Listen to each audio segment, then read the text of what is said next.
লইট্টার শুটকি দিয়ে এই রেসিপিটা করলে একদম মুখে লেগে থাকবে, এতটাই মজাদার। আর সেটা যদি হয় মাটির চুলার রান্না তাহলে তো কোনো কথাই নেই। আজকের রান্নাটা করছি মাটির চুলায়। শুরুতে আমি শুটকিগুলোকে কেটে ধুয়ে পরিষ্কার করে নিব। আর দেখতেই পাচ্ছেন আমি এখানে লইট্টার শুটকি ব্যবহার করছি। এই শুটকিগুলো একটু চিকন চিকন, আর এই রেসিপির জন্য এই চিকন শুটকিগুলোই বেশি ভালো লাগে খেতে। আপনারাও চেষ্টা করবেন এরকম চিকন লইট্টার শুটকি দিয়ে রান্নাটা করার। প্রথমে আমি শুটকির সমস্ত কাঁটাগুলোকে কেটে নিব, শরীরে যত রকমের কাঁটা আছে।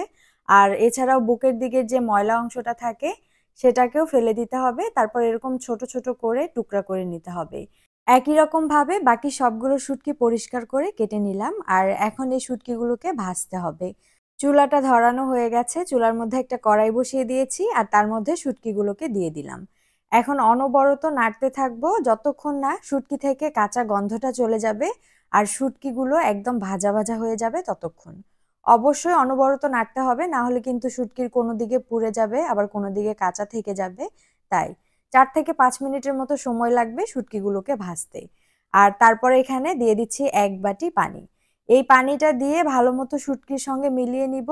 আর অপেক্ষা করব বলক চলে আসার। যখন 1 থেকে 2টা বলক চলে আসবে তখন এই শুটকিগুলোকে নামিয়ে নিতে হবে। তারপর 5 থেকে 6 বার ঠান্ডা পানি দিয়ে খুব ভালো মতো ধুয়ে নিলে শুটকিগুলো একদম পরিষ্কার হয়ে যাবে। এই পর্যায়ে আমি এগুলোকে নামিয়ে নিচ্ছি আর তারপর ধুয়ে নিয়ে চলে আসলাম।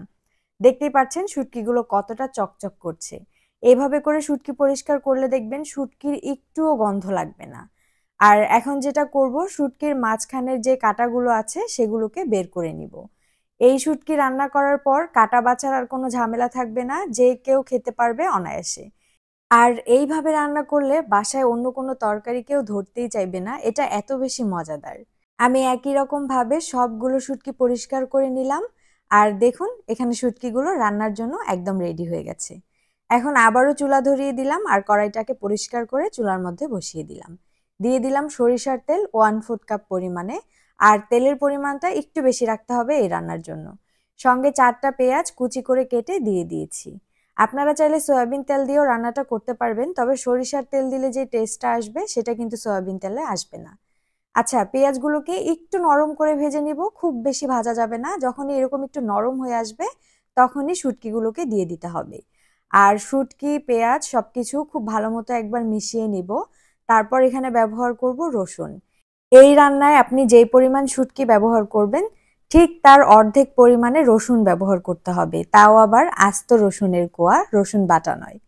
আমি এখানে 6টা রসুন নিয়েছি। একদম 6টা রসুন খুব ভালো মতো ছিলে ধুয়ে পরিষ্কার করে নিয়েছি কোয়াগুলোকে। আর তারপরে দিয়ে দিলাম এখানে বেশি অর্ধেকটা রসুন। আর বাকি অর্ধেকটা রসুন আমি পরে দিব। এখন সবকিছুকে 3 থেকে 4 মিনিট সময় নিয়ে এই তেলের মধ্যে খুব ভালো করে ভাজতে হবে। ভাজতে ভাজতে শুটকির একটা সুন্দর গন্ধ বের হবে। তারপর এখানে দিয়ে দিচ্ছি পানি।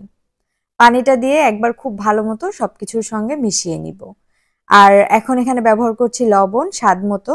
দিয়ে দিলাম 1/2 চা চামচ পরিমাণে হলুদ গুঁড়া, 1 চা চামচ পরিমাণে ঝাল মরিচের গুঁড়া, ঝালটা অবশ্যই নিজেদের টেস্ট অনুযায়ী ব্যবহার করবেন। দিয়ে দিচ্ছি 1 চা চামচ পরিমাণে ধনিয়া গুঁড়া আর 1/2 চা চামচ পরিমাণে ভাজা জিরার গুঁড়া। এখানে আর কোনো মশলাই ব্যবহার করতে হবে না, এই কয়টা মশলা কিন্তু আমাদের সবার ঘরে থাকে।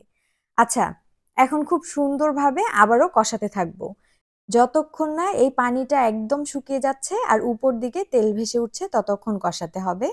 আর একবার খুব ভালো মতো কষানো হয়ে গেলে দেখবেন এখান থেকে খুব সুন্দর একটা ঘ্রাণ ছড়াচ্ছে। বাকি যে রসুনটুকু ছিল সেই রসুনগুলোকে এই পর্যায়ে দিয়ে দিতে হবে।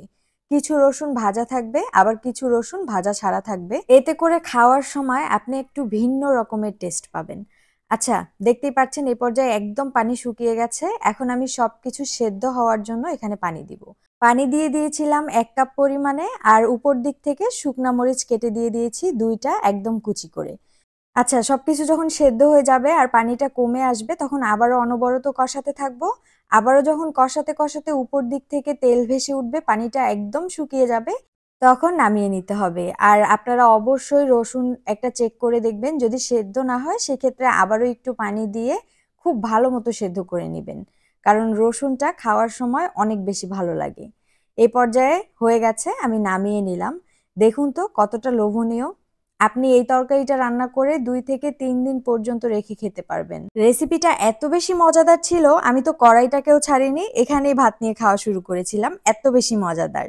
আর এরকম মাটির চুলার সুন্দর, সুন্দর রেসিপি দেখতে চাইলে অবশ্যই কমেন্ট করে জানাতে ভুলবেন না। আজকের মতো এই পর্যন্তই। আল্লাহ হাফেজ। আসসালামু আলাইকুম।